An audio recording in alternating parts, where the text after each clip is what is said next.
My mission is simple, to make you money.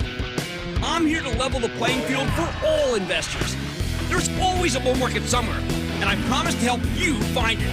Mad Money starts now. Hey, I'm Cramer. Welcome to Mad Money. Welcome to Cramerica. I'll be one of my friends just trying to make you some money. My job is not to entertain, but educate and teach, so call me at 1-800-743-CNBC or tweet me at Chip Cramer. If there's one thing we've learned over the last 4 years, it's that when the president tweets something that causes the stock market to go down, sell. It's a mistake to sell. This president hates being blamed for lower stock prices. So when he tweets something that crushes the market, like putting a kibosh on the stimulus negotiations yesterday, you have to expect a second tweet storm, where he either reverses himself or offsets some of the damage. Buy. And that's what happened last night with the Dow surged 531 points today. S&P gained 1.74%. NASDAQ vaulted 1.88%. His tweet breathing new life into the stimulus talks created the biggest surge since July. House of pleasure. Led by the airlines after Trump urged aid to them. And that's not the only certainty in Washington. We know the Democrats in the House Judiciary Committee and even some Republicans did something big today. Hey, they want to break up some big tech. It's some of our favorite stocks. I'm going to defend them. See, the House is concerned because they think they've got monopoly power. My lord, we cannot get away from Washington even for a minute. Now, let me just say flat out, I don't like monopolies. They're bad. They make great investments, though. But they're toxic to free enterprise because they cut the heart out of the small and medium-sized businesses. Remember, our whole system is based on competition. Without it, big business has no incentive to improve. But are Facebook, Apple, Amazon, and Alphabet really monopolies? Oh, I'm not convinced. There's no doubt that these companies have gotten a lot more powerful, but that's because they're creating incredible things. We can't live without them. While they've crushed some competitors, they've also created entire industries that are filled with small businesses. And look, when it comes to destroying smaller operators, well, I got to tell you, nothing these companies have done comes close to the lockdowns earlier this year, where some businesses were deemed essential and others were pretty much allowed to go under.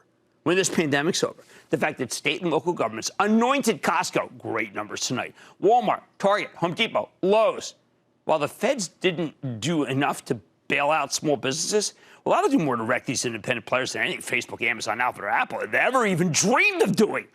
And they don't dream of it, by the way. They're competitive, but they're not apocalyptic. We are in the middle of a small business apocalypse, though, right now. That's not the fault of big tech. But that's who Washington focuses on. It's so easy to pick on, right? Rich people, whatever. So what's this really about? You know what? It's right there in the preamble of the Judiciary Report, if you bother to read it, which nobody does because it's really long. And it's a quote. It says, nearly a century ago, Supreme Court Justice Louis Brandeis wrote, "We must make our choice. We may have democracy or we may have wealth concentrated in the hands of the few, but we cannot have both." Brandeis. That sounds like socialism to you. Well, that's not quite it. See, Brandeis represented an older tradition of democratic politics and party, one that went out of style in the 70s and 80s when the government embraced deregulation. Not about bashing the rich so much as it's about Congress having more control over commerce. As Brandeis and his latter-day followers see it, some things are just too important to be left up to private enterprise. Look, I've read a lot of Brandeis. Brandeis is a capitalist, but he's worried about it. He's worried about the role of government and not being strong enough. It's a pretty radical break with the status quo over the past 40-odd years, though. I think it's wrong. I think it's wrong. And I'm not going to defend Facebook, Amazon, Apple, and Alphabet on the basis of laissez-faire economics. That's not me. But I've got an equally unorthodox argument for why we should allow big tech to keep operating relatively unimpeded. See, these companies are America's national champions. Every other industrialized nation is some version of this. Big business that gets favorable treatment from the government because they make the whole country more competitive with the rest of the world. And for us, that's big tech. You know, there was a time when America had lost its economic dominance in nearly everything. At Japan's height in 1989, we had packaged food, think Heinz ketchup. This was what we did best. This. Other than this and some pills, the United States was a pitiful, helpless giant. Then along came the internet revolution, the rise of e-commerce, the ascension of the smartphone, and finally social media is personified by Alphabet, Amazon, Apple, Facebook. These companies have created riches beyond belief, both for themselves and their shareholders. I think we should let them keep doing that. I told you to buy all 4 stocks at much lower levels. I make mistakes. I own them, but I am proud of these picks. And there's nothing stopping you from continuing to do just that. What about the charge that these companies are exercising monopoly power to wreck their competitors? Let's start with Facebook, which also owns Instagram. Now, they got a heck of a lot of market share, but can you really describe them as a social media monopoly when there's TikTok, Twitter, Snap, Pinterest, and they keep grabbing users? I don't think so. What about small businesses who advertise on Facebook? Are they being bled dry? Listen, not that long ago, I orchestrated a panel to help small business with my guest, noted entrepreneur and old friend, Gary Vaynerchuk. When he was asked the cheapest way to make your small business take off, what did he say? He said you should advertise on Facebook and Instagram. They're much cheaper and more targeted than any other kind of marketing. Now, you could argue that's not fair to other advertising platforms, but I say those other platforms should get their darn acts together if they want to stay competitive. Now, I have seen Facebook help literally millions of businesses. In many cases, it's the reason why many of these small and medium-sized outfits are successful, and they are ambassadors for Facebook. It's a huge positive. Hobbling Facebook could hobble its customers. You know what it's like? It's like the movie Misery. Second, Apple. Sure, they take a cut of everything that happens on their app store. But the Apple ecosystem has created millions of jobs in the software.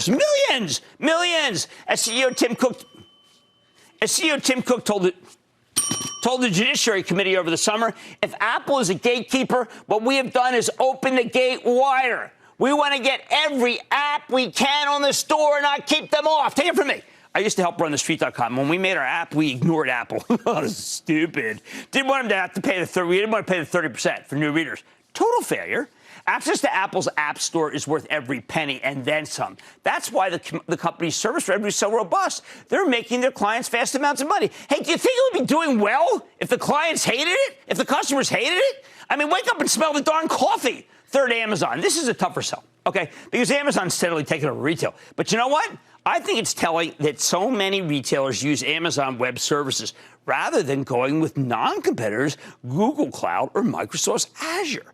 Some people think that you have to be on Amazon to get your small business going, but that's not even true. There's no monopoly there. We got our friends at Etsy. That stock never quits. How about Shopify, which we liked at $80? What is that, like 1,000 and something? I mean, give me a break, okay? Now, these have upended the Amazon ecosystem, the low end. On the cloud side, Amazon Web Services cut its prices relentlessly. They just keep cutting prices. Now, you could argue that they're doing predatory pricing, but who are their competitors? Microsoft and Alphabet. They can afford to lose a couple of shekels. It's not like they're going to fold if Amazon applies too much pressure. When three big companies control an entire industry, it's a good sign when they're competing on price. And they are. It's not a slap-happy oligopoly. Finally, there's Alphabet. Between Google Search and YouTube and maybe Google Cloud, hey, maybe you could make the case they're too close to be a monopolist for comfort. I say fine. You know what would happen if the government breaks up Alphabet? Its stock would go higher. The SOTP, also known as sum of the parts, is worth so much more than the stock selling for right now. I say bring on the scalpel. Bring on the hatchet. Wall Street would absolutely pay more for Google Search, Google Cloud, Google Health, YouTube, and the self-driving car businesses as separate. Whammo. Honestly, the same argument goes for Amazon. If the government wants to make them spin off Amazon Web Services, which would be terrible, I say bring it on, though, if you want to own the stock. I mean, I told you to buy the stock yesterday. It was down 100. I said, just go buy it. It was like up 94. Bottom line, the time these big tech stocks get hit by some bad headlines from the House Judiciary Committee is the time you have to buy them. Those guys ought to come watch Mad Money. I mean, they wasted all that time making all those interviews. I got to save them.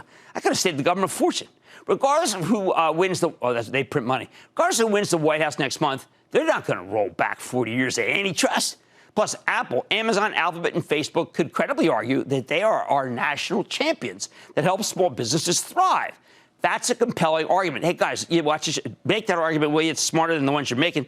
It's the thing that can make us money and the thing that can keep us proud. Don't miss a second of Mad Money. Follow @Jim Cramer on Twitter. Have a question? Tweet Cramer. #MadTweets. Send Jim an email to madmoney@cnbc.com or give us a call at 1-800-743-CNBC. Miss something? Head to madmoney.cnbc.com. Shepard Smith here. Thanks for watching CNBC on YouTube.